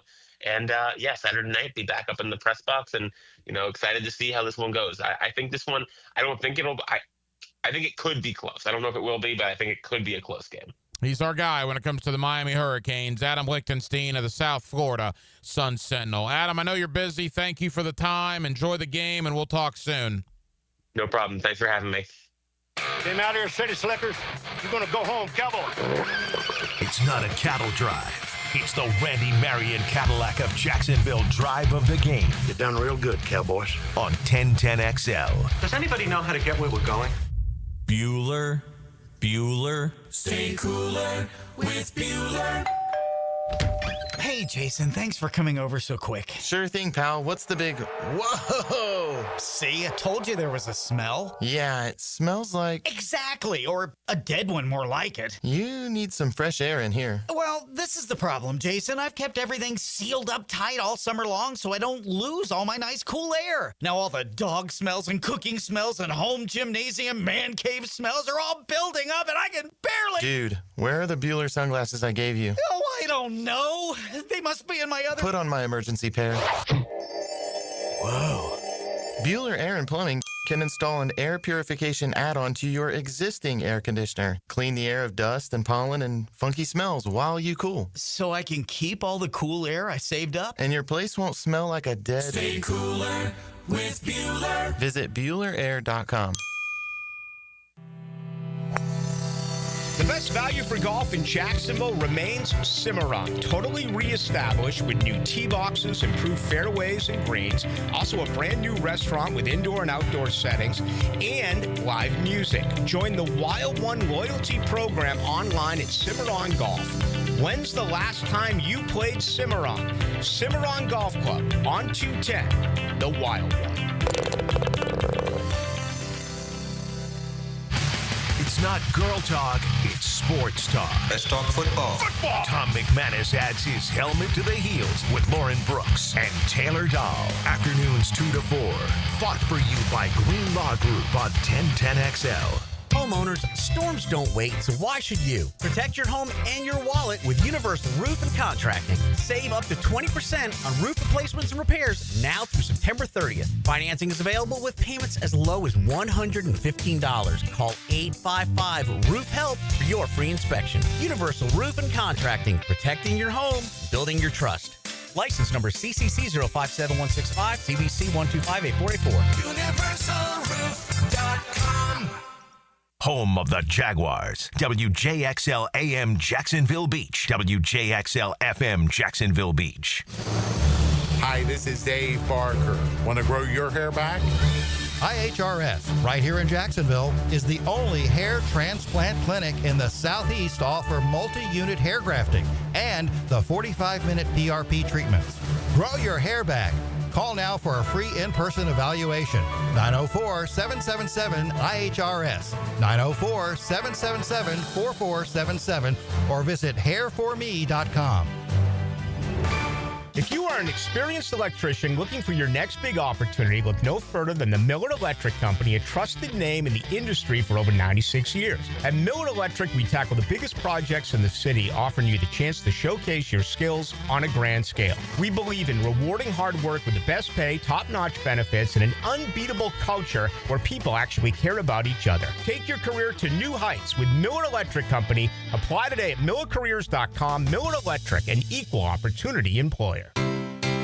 Here's your 1010XL community calendar of local events and nonprofit groups helping people here at home. Your family can enjoy a special day of fun with games, food, and live music while remembering the sacrifices of our nation's prisoners of war at the National POW MIA Recognition Day, September 20th. Learn more at POWMIAmemorial.org. Shuffle up and deal for a cause. Let's go all in to help others out. Join the Hold'em for Life poker tournament coming up September 20th at Blessed Trinity Parish Hall. Every hand helps the Women's Help Center support expectant mothers and newborns. The average cost associated with childhood cancer is a startling $833,000. This is Tom Coughlin, and September is Childhood Cancer Awareness Month. Help the J Fund raise awareness to help our neighbors and community members tackling this devastating disease. You can find out how to share your community event at 1010XL.com. 1010XL, presented by Farah and Farah, exclusive injury law firm of the Jacksonville Jaguars. Focused, fueled, fearless, Farah. Hacker After Dark on 1010XL. 9 o'clock hour has arrived. Hacker After Dark, 1010XL and 92.5 FM. We'll take you up until 10 o'clock as we do every night. Coming up at the bottom of the 9 o'clock hour, my buddy Brent Beard. You see him locally on First Coast News. You also get him weekly right here on Hacker After Dark, as we will preview certainly Florida and Miami. We'll talk about Oklahoma and Auburn, Missouri, South Carolina, and some of the other big games in college football this week with Brent Beard. And coming up in less than 15 minutes, the coach, Gerald Ingram, joins me. Gerald Ingram will be with myself and the Pro Bowler Leon Searcy on Sunday, 2 hours after the Jaguars and the Texans go final for the fifth quarter, right here on 1010XL. But we'll get some pregame thoughts from the coach tonight about the Jaguars and the Texans and what he thinks is going to transpire Sunday afternoon, 1 o'clock at Everbank Stadium. Week 3 of the NFL is underway. Thursday night football, Buffalo and Miami. Miami started with a 7-0 lead. Buffalo has responded with a couple of Josh Allen touchdowns. Bills lead 14-7. 9 minutes to go in the second quarter. Buffalo ball, and they're already back in Miami territory. So the Bills 2-0 on the year. Miami 0-2. Bills lead 14-7. Again, 9 minutes to go in the first half. Some housekeeping as well. Again, tomorrow night, Hacker After Dark turns into the Friday Night Lights postgame. Dylan Denmark and myself will be on the air with you tomorrow night following Bowles and Oakleaf here on both 1010XL and 92.5 FM. We will have victorious coaches from all over the Northeast Florida high school football ranks, as it's already week number 5 of the high school football season. And we got a good one on our airwaves tomorrow night, one of the best games in the area, Bowles and Oakleaf, a 7 o'clock kick. Denmark and I will also have the Gator Bites podcast for you tomorrow morning, right about 8 a.m. or so on the 1010XL social media platforms, as well as the Florida Gator 1010XL Facebook page. Denmark, you heard me earlier. I like Miami by about 10 on Saturday night. What say you between the Gators and the Canes down in South Florida? Yeah, I'm not sure how the game's going to go, but I'd definitely take Miami minus 7.5 or 8.5. I don't know what kind of Florida team's going to show up. I mean, this is going to be the best team Florida's played this season. Miami looks like they're hitting on all cylinders, and Bain Jr., the DN for Miami, is going to give Florida all kind of fits. So I like Miami probably by 14 or 17. Do you give it? Well, I guess you don't. I'll ask you anyway. Do you give any idea to the thought that this is the one last circle the wagons game? Like the players know that if they want to play for Billy, this is the time to do it? No, because like we saw this last year. They played for Billy last year. They got crushed by A&M, then they beat Mississippi State, and they came back, and then they lost to Tennessee, and that felt like that was the last one, and then they still somehow. I mean, I think you could make the argument that they played for Billy against LSU and Ole Miss. If he doesn't beat LSU and Ole Miss, he's not the coach right now. So they've already been down this road once. Now, look, Miami this year appears to be better than LSU and Ole Miss last year. Plus, this is a road game compared to those two games being at home. I see somewhat similarities. My issue is last year the offense was good. This year the offense is terrible. And my concern from a Gator point of view is if the defense is keeping you in the game, say middle of the third quarter, and the offense is just putrid, at some point the defensive will is going to go away. At some point the defensive effort and the want to, when your offense is doing nothing to help you, will ultimately go away. And that's when I think some floodgates may be opened on Saturday night. No, definitely. And, I mean, if the defense is carrying the team like Florida's defense has been doing and your offense still can't do anything, it's a lot of doubt creeps in pretty fast. And then when that happens, that's when you start getting blowouts of 30, 40 points where it gets pretty embarrassing. Again, more on Florida and Miami coming up at the bottom of the hour. My buddy Brent Beard, you see him locally on First Coast News. Brent has been on my radio shows forever. We'll talk college football with Mr. Beard coming up here in less than 25 minutes. Coming up next, the coach, Gerald Ingram. He'll be on with myself and Leon Searcy on the fifth quarter this Sunday following the Jaguars-Texans. What does the coach think before the Jaguars-Texans? A man with 2 Super Bowl rings on his finger from his running back coach time with the New York Giants. My buddy Gerald Ingram joins me next right here on Hacker After Dark. This year's playoff road rides through the 904. Last season's AFC South champs take their first shot at Trevor and the playoff-hungry team in teal. It's back at the bank for a big one against a division rival. Jaguars, Texans, Sunday at 1 on the home of the Jaguars. 1010 XL.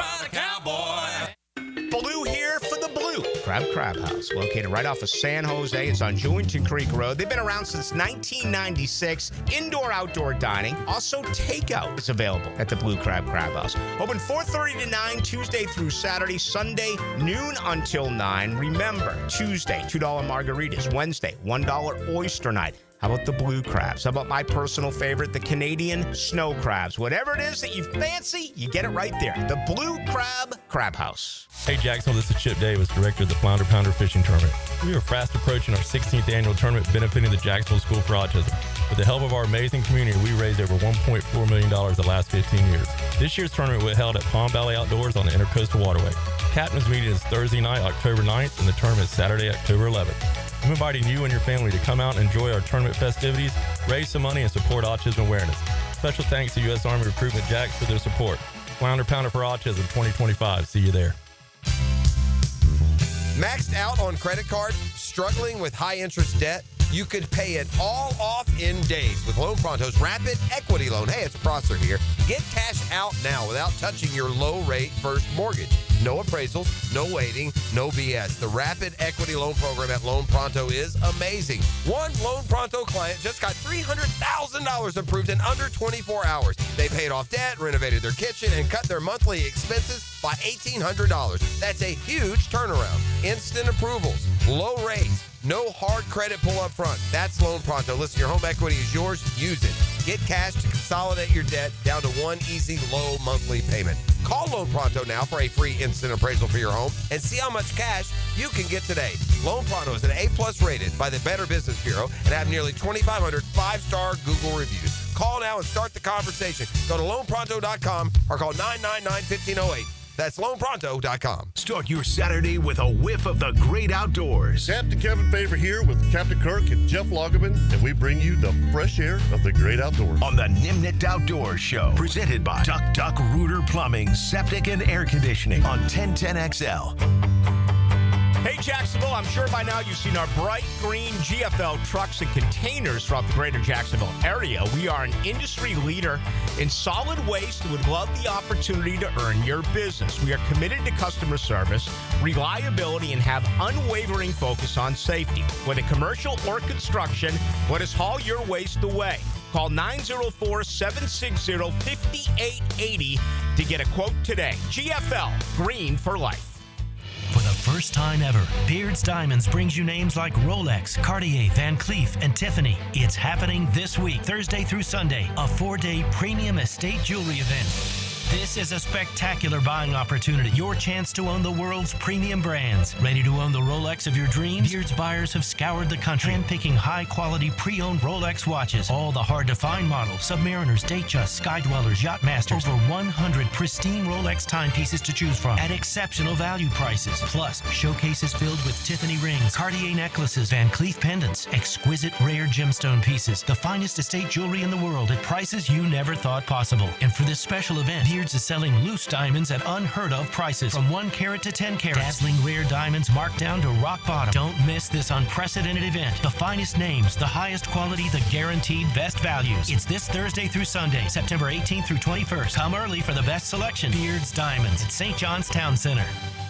I'm here with Danny Van Sickle, Director of the Electrical Training Alliance. Danny, tell me about your program. Hey, Rick. We're a 4-year electrical apprenticeship. Our students start out making over $40,000 a year, and right now make over $90,000 a year, including benefits. There is no tuition or student debt. You just have to apply and get accepted. Did you say no tuition and no student debt? You heard that right, Rick. Once you're accepted to the program, your only cost for the books and the course fees, about $800 a year. That sounds like an amazing opportunity. How can I learn more? Just go to etajax.org and you can apply there. Apply by November 6th. Hear the Florida Gators all season on 1010XL. Unlocked by Renewal by Anderson Custom Windows and Doors. The law firm of Farah and Farah and Randy Marion Cadillac of Jacksonville. Go Gators! Hey Jacksonville, Rick Ballou here. Looking for a brand new truck? Right now, Crew Cab Ram trucks start at just $38,900 at Jacksonville Chrysler Jeep Dodge Ram West Side. And every new retail purchase comes with a lifetime powertrain warranty and no extra cost. From tough Ram trucks to adventure-ready Jeeps, they've got the perfect ride waiting for you. Stop by Commonwealth Avenue or shop online at jaxwest.com. Jacksonville Chrysler Jeep Dodge Ram West Side, proud partner of the Jaguars. 1010XL, presented by Farah and Farah, exclusive injury law firm of the Jacksonville Jaguars. When it's game time, Farah doesn't flinch. Now, another great guest on the Checkmate Coatings phone line.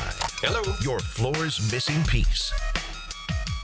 Back here on 1010XL and 92.5 FM in the city of Jacksonville. We are glad you are with us. The Jaguars and the Texans this Sunday at 1 o'clock. Of course, you'll hear the game right here on 1010XL as Jacksonville looks to get back in the win column after what was a pretty disappointing loss to Cincinnati this past Sunday. Let's review Cincinnati. Let's preview a big division rivalry game with Houston, and let's do that with the coach, Gerald Ingram. You get him every Sunday on the fifth quarter alongside Leon Searcy and myself, and the coach is always kind enough to join us here on Hacker After Dark. Coach, how we doing, bud?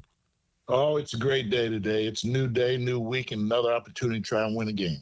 Yeah, look, there are so many branches from last week's game that we can talk about, and I know you and I spent a great deal of time of them on the fifth quarter, but for the Hacker After Dark audience tonight, just briefly, Coach, losing a game in that fashion to a backup quarterback, ones like those are supposed to sting, and it certainly did, I think. Oh, it definitely stings. You hate to see those kind of games slip away because they become very vital at the end of the year. You know, win the games you know you have a chance to win.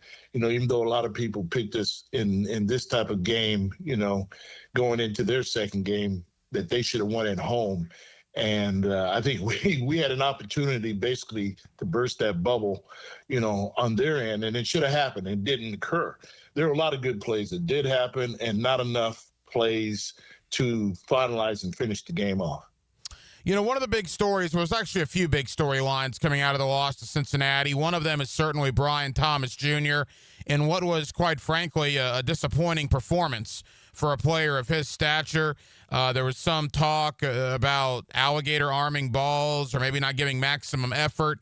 I know Brian's been kind of getting ripped a little bit by not only local but national media as well with some of the video and the tape that has come out of the game. What did you make of that situation? And being a coach in the league as long as you were, what is the situation there about talking to that player and finding out what's going on?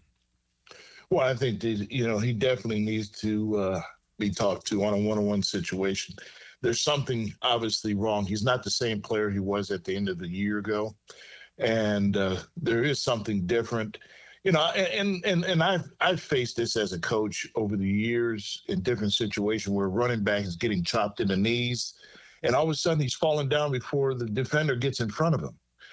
And, you know, something is different about him. It's not a good look. And it's not a good look for who he is and who we thought he would be right now, as well as himself. You know, it's not a good picture to do that, you know, in front of your own peers, your team, because there are a lot of great receivers out there saying, you know, things are really different now. Things are more in favor of a receiver and hitting a receiver nowadays. Now, back in the day, they kill you now coming inside. And that was a criteria. You know, will a receiver go inside and catch the ball and have the courage to do so? You actually, as a receiver, some guys, great receivers, protect themselves on the hit by catching the ball. So you learn how to aggressively attack the ball, snatch the ball, and tuck away and put you know, you collapse your body to give the hit. But the rules, the way they are now, there isn't anybody killing anybody nowadays. Okay? So there's something in his head. You know, why is he ducking? Why is he, you know, he sees something that, you know, it hasn't occurred. The guy's 5 yards away. You know, you still got a chance to protect yourself or come back to it, or, you know, there's something. You practice that. You think about that to a certain degree, but you think about making a play. You're not thinking about making the hit or getting hit, you know, and that's a problem. The coach, Gerald Ingram, with us, 18 years, a running backs coach in the NFL for both the Jacksonville Jaguars and the New York Football Giants. And coach is always kind enough to join us here on Hacker After Dark. The Brian Thomas Jr. story, coach, is one of the big ones that came out of Sunday. Another one that's getting a lot of talk nationally is the interaction between Liam Cohen and Trevor Lawrence. Liam Cohen was seen on camera kind of pointing to his chest, telling Trevor to basically put it to the receiver's chest. Trevor, it appears on video, just kind of did the waving off, sign. And now both guys talked about it after the game. It appears all is good. Just the competitive juice is flowing. But I know Rex Ryan in particular on ESPN on Monday made a pretty big deal about it on Get Up. From your vantage point, what did you take away from that exchange between Liam Cohen and Trevor Lawrence? I think it's it's a lot of fluff right now, and Rex is just being Rex. It looks good. Somebody might have told him and says, "Hey, all right, let's make this into something that's nothing." Rex has been around a lot of quarterbacks that are a lot more animate than that, and coaches that are as well as he was. So, you think he'd play for Bill Parcells or Bill Belichick and not have a response from them? Dan Marino used to do 10 times worse. Elway, Aikman, oh my gosh. Let's not make this game softer than it really is. It's not that big deal. How about the comparison of Eli Manning and his brother Peyton Manning? Peyton is going to say what he's got to say at the moment. That's the relationship. That's competitors. And that's his personality. Eli's not going to say anything or do anything. But his brother, yeah, he will. That's his personality. That's his competitive nature. I think these two, the banter, it's not Trevor's personality, but it's Liam's personality from the standpoint that I'm playing through your eyes out there. I'm competing, you're competing, and I'm just telling you how I felt at that moment. And they brushed it off. They're having no problem of it as opposed to everyone else. I think they got bigger other problems than that. But I like the competitiveness. But at the same time, if I'm Trevor, I'm like, hey, I know he's got me. I know he understands what I'm going through. I know that he's trying to make me better. There's nothing personal about this when everybody's trying to do what? Win. And that's the problem we have to deal with right now is learn how to finish plays, finish catches, finish runs, finish blocks, finish tackles, and stop drives. You can't go down the field for 90 some odd yards and you made plays all day until that one drive. That's what we saw a week ago when we needed a play. Guys stepped up to make a play. That's what we want. That's what we're looking for. We're looking for this team to be nasty, competitive, and find a way to win and get the edge. And for the record, I loved what Liam Cohen did. Obviously it shows that he cares. Urban Meyer, Trevor's rookie year, was just aloof, didn't care about very much of anything.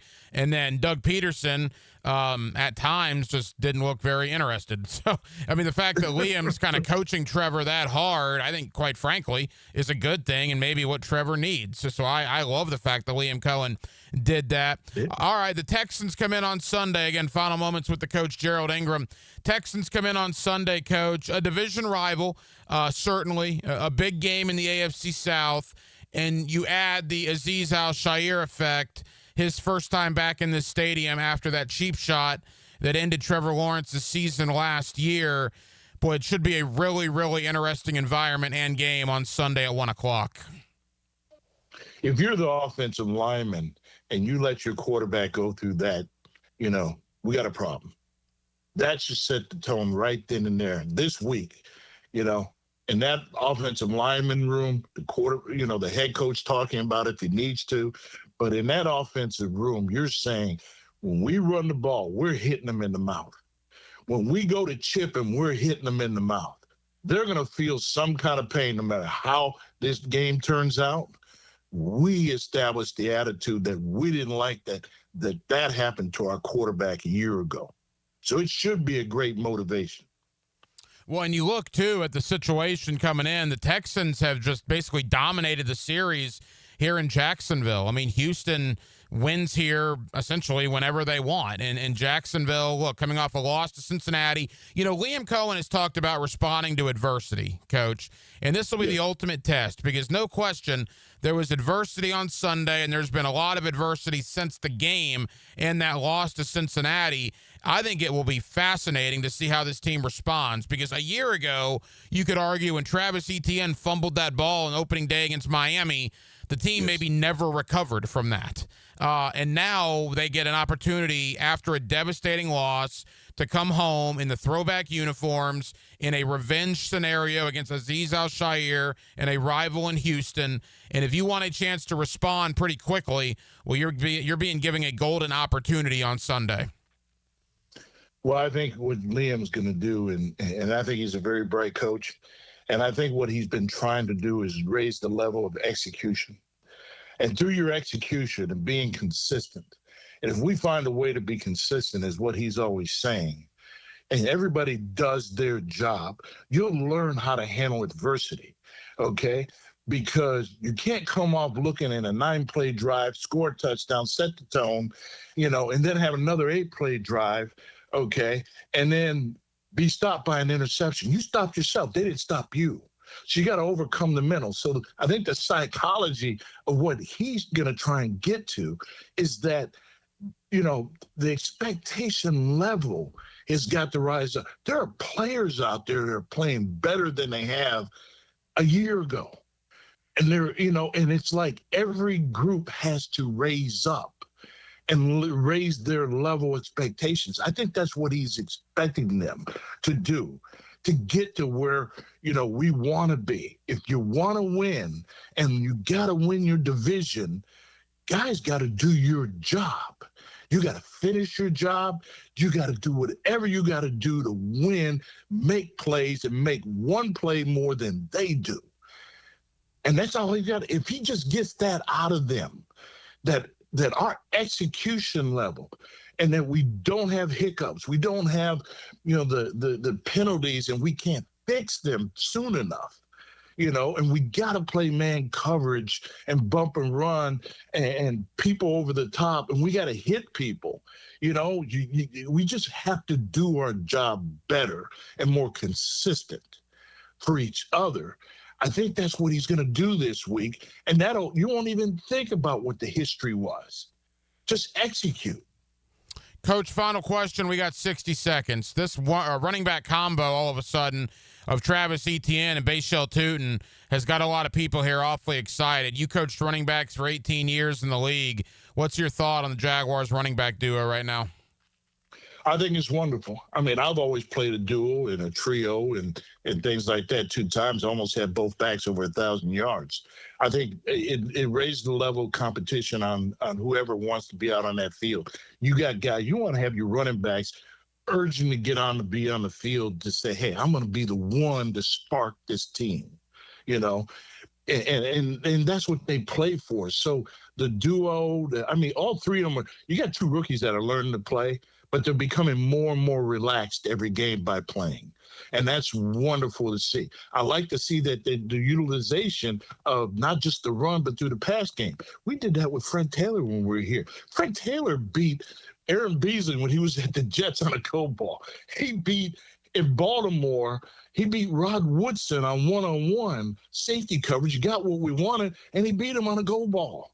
Okay, the more utilization of your skilled players, you just become more, dimensional of what you can do and what the defense has to prepare, So I think it's wonderful. And I like seeing it. And it's 2 games in a row to see that develop and ETN play well.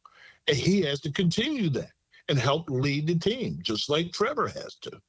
It was a good performance by the running backs. Hopefully they'll have another one on Sunday, and this time it'll result in what would be a huge division win over the rival Houston Texans. That game is Sunday at 1 o'clock. Of course, 2 hours after that game goes final, you will get the 5th quarter right here on 1010XL with myself, the Pro Bowler Leon Searcy, and the coach, Gerald Ingram. Coach, appreciate you as always. I will see you Sunday for the 5th quarter. I always enjoy you. Jacksonville, archery season is here, and nobody does archery like Green Acres Sporting Goods, home of the largest archery pro shop in Northeast Florida. Come test shoot the newest bows from Matthews, Hoyt, Raven, and all the top brands. And starting this month, take advantage of Florida's sales tax holiday on all Second Amendment related items, running now through the end of the year. You can find it all at greenacresporting.com. Hey, it's Rick Ballou. I just upgraded my home with fantastic floors, and the experience was incredible. Rusty and the team brought the showroom to me with their at-home consultation. The whole process was simple, the installation was top-notch, and the results, absolutely fantastic. Take it from me. Don't wait. Visit fanfloors.com and schedule your at-home consultation today. Fantastic floors, where every step is fantastic. For the first time ever, Beard's Diamonds brings you names like Rolex, Cartier, Van Cleef, and Tiffany. It's happening this week, Thursday through Sunday, a 4-day premium estate jewelry event. This is a spectacular buying opportunity. Your chance to own the world's premium brands. Ready to own the Rolex of your dreams? Beard's buyers have scoured the country, handpicking high-quality pre-owned Rolex watches. All the hard-to-find models. Submariners, Datejust, Skydwellers, Yachtmasters. Over 100 pristine Rolex timepieces to choose from at exceptional value prices. Plus, showcases filled with Tiffany rings, Cartier necklaces, Van Cleef pendants, exquisite rare gemstone pieces. The finest estate jewelry in the world at prices you never thought possible. And for this special event, Beards is selling loose diamonds at unheard of prices, from 1 carat to 10 carats. Dazzling rare diamonds marked down to rock bottom. Don't miss this unprecedented event. The finest names, the highest quality, the guaranteed best values. It's this Thursday through Sunday, September 18th through 21st. Come early for the best selection. Beards Diamonds at St. John's Town Center. Greenlaw Group is for the insured. If you think you have roof damage, call 904-302-7055 today, and they will schedule you a free roof inspection. Trust their law firm to help you fight your insurance when you need it. These storms can cause damage you may not even see yet. Call Greenlaw Group, 302-7055. There's no cost to retain their law firm and no cost to have your roof inspected. They only get paid if you win. Greenlaw Group, for the insured. Jacksonville, it's football season, and Duck Duck Rooter is proud to be on your home team. As a proud partner of the Jacksonville Jaguars, we tackle plumbing, septic, and air conditioning problems with championship-level service. Keep an eye out for our custom Jaguar wrap plumbing vans rolling around town. They're hard to miss and always ready for the next play at your home or business. With thousands of 5-star Google reviews and the only master septic contractor in Northeast Florida, trust Duck Duck Rooter to keep you in the game. Call 904-862-6769 or visit duckduckrooter.com. Duck Duck Rooter, when you're stuck, call the Duck.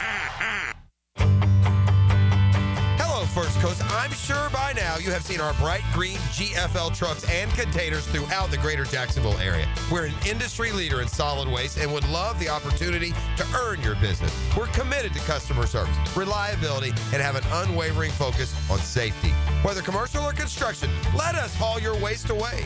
Call 904-760-5880 to get a quote today from GFL, Green for Life.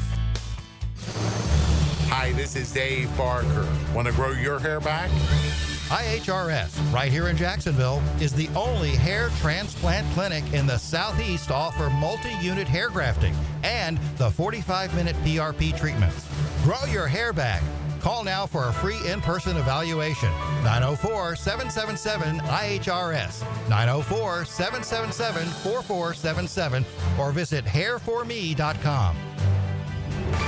1010XL, presented by Farah and Farah, exclusive injury law firm of the Jacksonville Jaguars. Focused, fueled, fearless, Farah.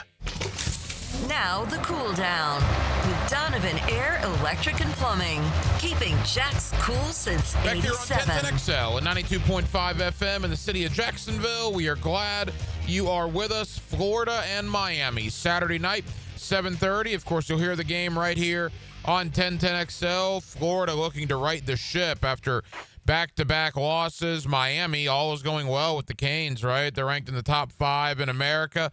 And obviously a big cloud lies over the future of Gator head coach Billy Napier. Let's talk about all of it with my buddy Brent Beard. You see him locally on First Coast News, and we get him weekly right here on Hacker After Dark. Mr. Beard, how are you, sir? Well, I'm doing well. It's hard to believe we've only got 2 more weeks left in September, but we know that things move along fairly quickly, and the other reality is we've already had 2 firings, Zach, to go along with what you're saying at Virginia Tech and UCLA, and undoubtedly more to come. And a lot of speculation is, will one of those be in Gainesville? Yeah, that's certainly the conversation. We'll get to Billy in a moment. Let's begin with DJ Lagway. Brent, I'll ask you just a very simple question. What, in your opinion, is wrong with DJ Lagway? Well, first of all, I don't think he's healthy.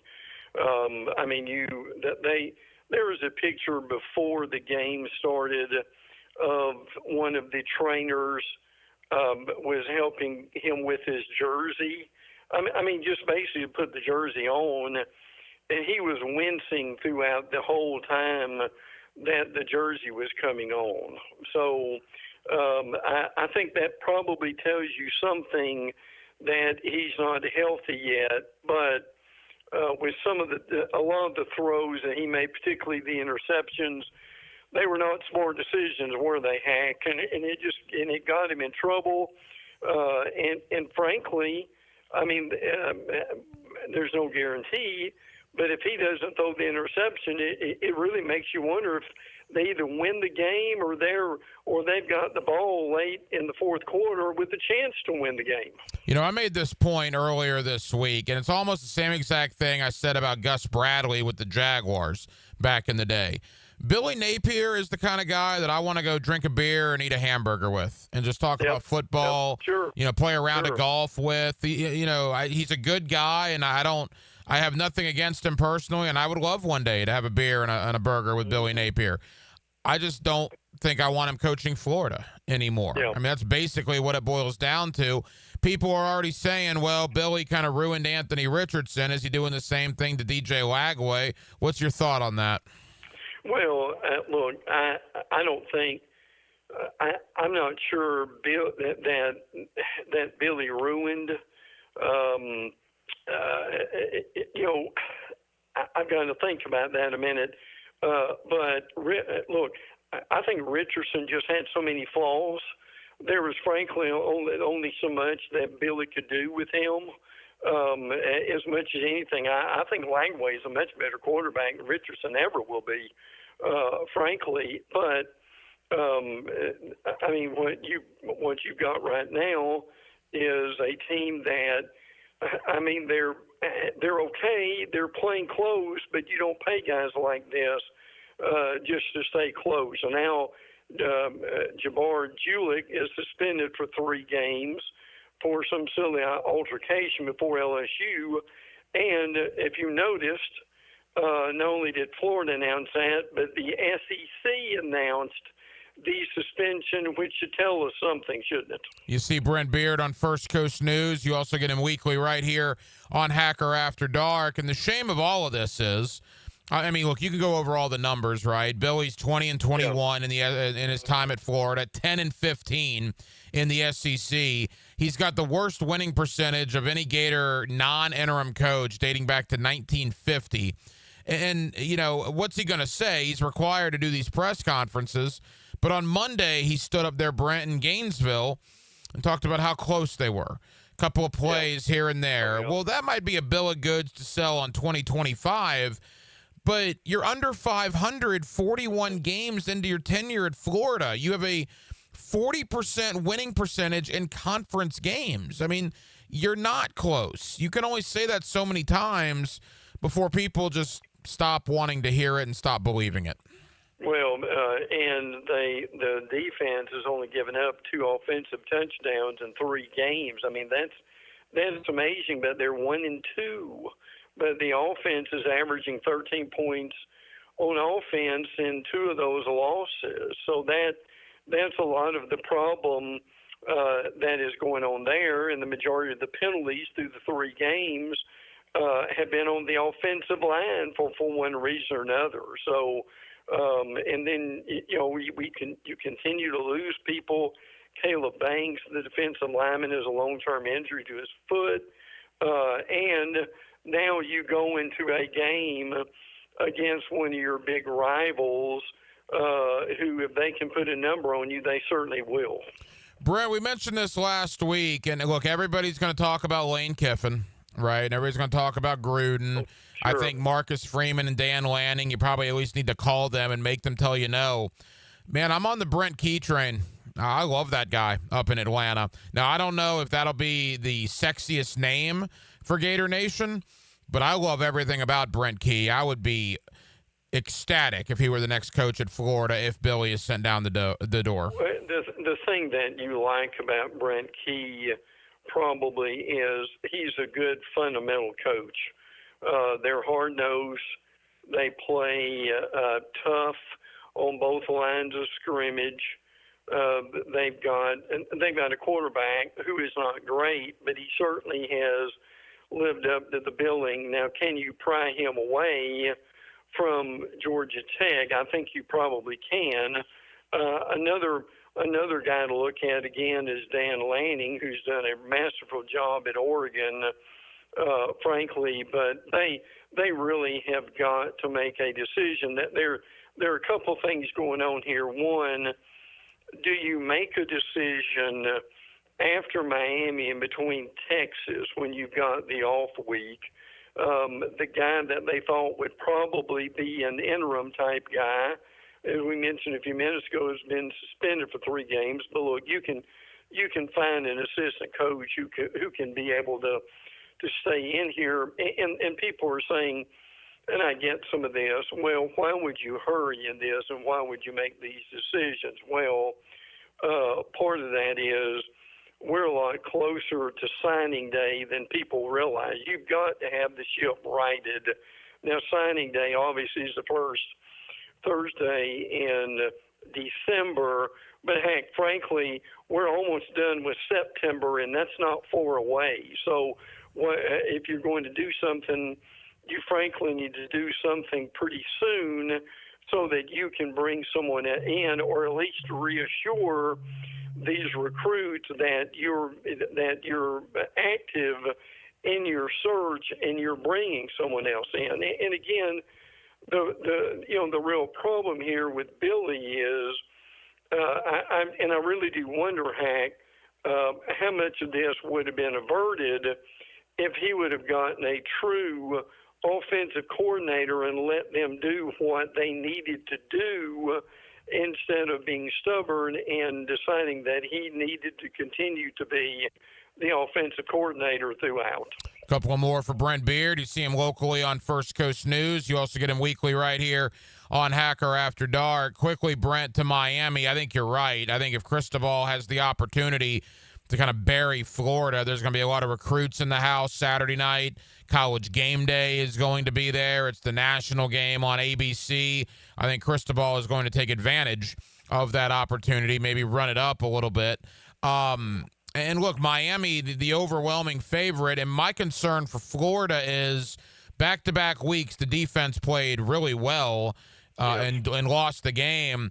At some point, the dam is going to break. At some point, the defense is going to get disheartened and dispirited. And then when that happens, it could get ugly on Saturday. Well, it could. And the danger of doing that is against the Miami team with a resurgent Carson Beck at quarterback, who is playing well. This is a good offensive line at Miami. As a matter of fact, it may be the strong point of the team, and you've got Ruben Bain back at defensive end. And listen, how wrapped up will he be in this game Saturday night after basically losing a season during the Florida opener last year? So, but again, I mean, will Florida realize the difficulty they're in and rise to the occasion? I mean, I could see them playing well, but still not being able to win the game. And then the question is, if that happens or the wheels come off, I hope they don't, but if the wheels come off, will that force the Florida administration to be able to do something and making a change, or at least coming out and saying, okay, Billy's going to finish the year, but we're going to change coaches at the end of the year, so that there has to be very possibly some important decisions made by the time you and I talk again in a week. Brent, we got 2 minutes. There's 2 SEC games. Let's quickly get to both of them. First, South Carolina, Missouri. Boy, Vandy went into Columbia. I know Sellers got hurt, but Vandy went in there and just took care of business. you're starting to wonder how good Vandy is, quite frankly. But what do you think about South Carolina and Missouri on Saturday night? I think Missouri is playing better. Frankly, Shane Beamer, the South Carolina coach, I'm not going to say he's going off in some press conferences, but he is such as he said, I don't know where this conspiracy is coming from about us not running Lenore Sellers. Well, Lenore Sellers was knocked out of the last game. Luke Doty came in, and he ended up playing. But I tell you this, Missouri, especially with Ahmad Hardy at running back. I mean, Ahmad Hardy right now, after contact, has got 358 yards. A lot of guys don't have 358 the whole season. So Missouri hosts South Carolina. They could continue to, they're 13-point favored. I think they continue to play well as the season goes along. And the unfortunate thing, particularly if Florida still got questions at quarterback, and Missouri doesn't with Bo Pribula, who came over from Penn State. I'm not going to say the game will get ugly. I think South Carolina is better than that. But boy, what a statement Missouri would make if they beat South Carolina by double digits. And you wonder if Virginia Tech were to call Shane Beamer at the end of the year, what that conversation would be like. I don't think he would leave South Carolina, but it might be awfully tempting to go back to where his father once coached. Brent, we got 60 seconds, super quick. Game of the week, Auburn, Oklahoma. Who do you like? I like Oklahoma. I think Oklahoma just playing exceptionally well. Defensively, we knew they would be better once they got their ducks in a row there. But the reality of it is where Oklahoma is, the stat that I'm looking at right now, that's a difference. Auburn's defense has allowed 30 pass plays of 10 yards or more in 3 games. Oklahoma's offense will add to that. The game on the road for Auburn in Oklahoma, this is a humongous game in a lot of ways, and big time pressure on the loser for this one too, as far as the coaching staff is concerned. You see Brent Beard on First Coast News. You also get him right here weekly on Hacker After Dark. Brent, enjoy the Gators, the Hurricanes, and all the other college football action, and we'll have a lot to discuss next week. Thank you, my friend. And listen, the games next week they're important games this week, but next week is a gargantuan week that we'll look forward to getting into then. And thank you to my buddy Brent Beard. You see him locally on First Coast News. You also get him weekly right here on Hacker After Dark as we looked at a weekend in college football, certainly the big one locally, Florida and Miami. But you look nationally, particularly in the SEC, the Auburn-Oklahoma game should be pretty interesting. South Carolina-Missouri should be pretty interesting as well. Back to Florida and Miami. Look, I mean, it's a big game, obviously, for both teams. If Florida wins, does that calm the waters with Billy Napier? I don't expect that to happen, but certainly it could. I mean, Florida was in the game with LSU. If offensively they do anything against LSU, they might have actually won that game. So we'll see what happens. Of course, you'll hear it Saturday night, 7:30 right here on 1010XL. We spent a lot of time on that, and as you can imagine, a ton of time on the Jaguars and the Texans this Sunday at 1 o'clock. Again, huge AFC South game. The Jaguars 1-1, the Texans 0-2.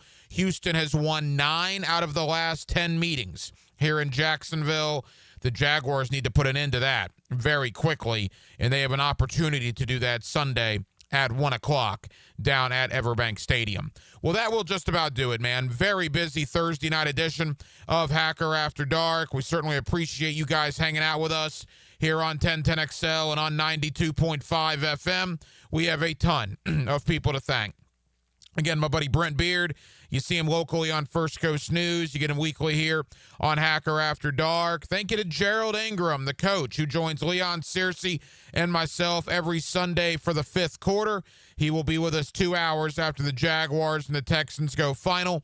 Always enjoy talking Jaguar football with the coach. Adam Lichtenstein of the South Florida Sun-Sentinel stopped by to give us the Miami Hurricanes point of view on this game between Miami and Florida on Saturday.